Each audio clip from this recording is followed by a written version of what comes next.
అదే శాసనసభ నియోజకవర్గానికి లెక్క తీసుకున్నట్టయితే భారతీయ జనతా పార్టీకి 64,000 వచ్చినాయి. 25,000 నుంచి 64,000కు పెరిగింది. టీఆర్ఎస్ పార్టీకి సంబంధించి 80,000 ఓట్లు వచ్చినాయి 2023 శాసనసభలో. వాళ్ళ అభ్యర్థి గెలిచినాడు. కానీ పార్లమెంటుకి వచ్చేటప్పటికీ వాళ్ళకు ఓన్లీ 18,000 ఓట్లు వచ్చినాయి. అంటే ఉల్టా పల్టా కుండ మార్పిడి ఓటు మార్పిడి లాగా ఇది ఆనాడు ఎవిడెన్స్డ్. ఇది తెలంగాణ కోసమో నేను మాట్లాడుతుంది కాదు, ఎన్నికల సంఘం యొక్క డాక్యుమెంట్ ప్రకారంగా ఎన్నికల ఫలితాలను ఓటర్ వెబ్సైట్లో చూసిన ప్రకారంగా మీకు స్పష్టమైనటువంటి కనబడుతూ ఉంది. 2023 అసెంబ్లీ ఎన్నికల్లో 80,000 సాధించిన టీఆర్ఎస్ పార్టీ పార్లమెంట్ ఎన్నికల్లో 18,000 ఎట్లయితుంది? 25,000 సంపాదించినటువంటి బీజేపీ పార్టీ 64,000 ఎట్లా పెరుగుతుందో ఒకసారి ఆలోచన చేయండి. ఇది కంప్లీట్గా మ్యాచ్ ఫిక్సింగ్.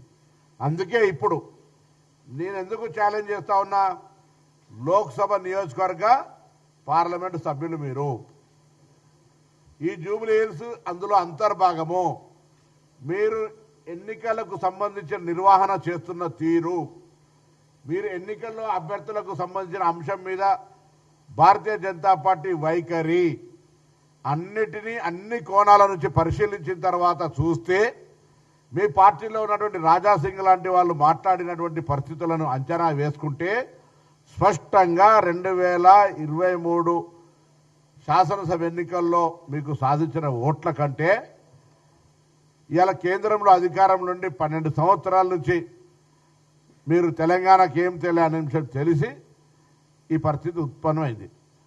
ఇవాళ 2024లో మీ గెలుపుకు సహకరించినాడు కాబట్టి ఇవాళ మీరు ఆ శాసన సీట్లల్లో వాళ్లకు టీఆర్ఎస్కు లోపాయకారిగా సపోర్ట్ చేస్తూ ఉన్నారు అనే మాట మాట్లాడుతున్నాను.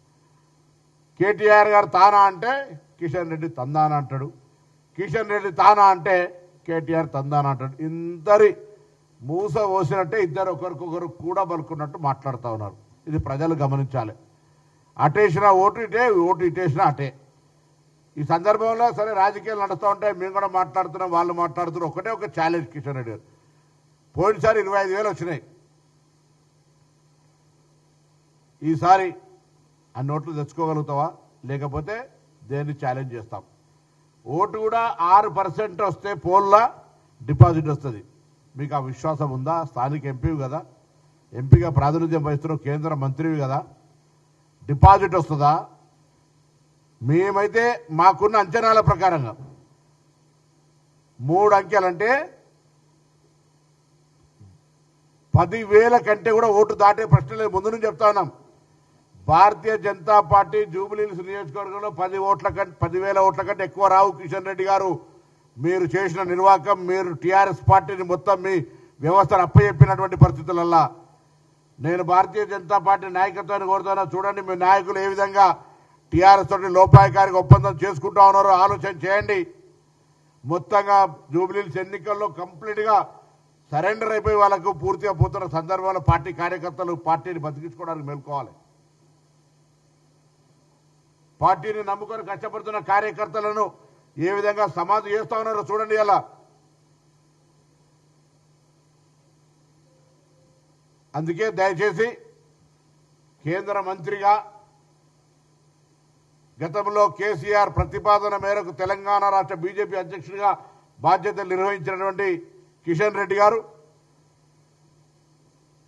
కేసీఆర్ గారికి రక్షణ కవచంగా ఉండేటువంటి కిషన్ రెడ్డి గారు, పార్లమెంటు సభ్యుడిగా గెలవడానికి పూర్తి సహకారం తీసుకున్నటువంటి కిషన్ రెడ్డి గారు ఈ జూబ్లీ హిల్స్ ఉప ఎన్నికల్లో టీఆర్ఎస్కు మద్దతునిచ్చేటువంటి కార్యక్రమాన్ని కొనసాగిస్తున్న విషయాన్ని జూబ్లీ హిల్స్ ప్రజలు, తెలంగాణ ప్రజలు, భారతీయ జనతా పార్టీ కార్యకర్తలు, టీఆర్ఎస్ పార్టీలో బీజేపీ భావజాలానికి వ్యతిరేకంగా ఉన్నటువంటి వ్యక్తులు, ఇదంతా కూడా కవిత గారు చాలా సందర్భాలు ఎప్పుడో విలీనం చేస్తే ప్రతిపాదన ఉందని మేము కాదు.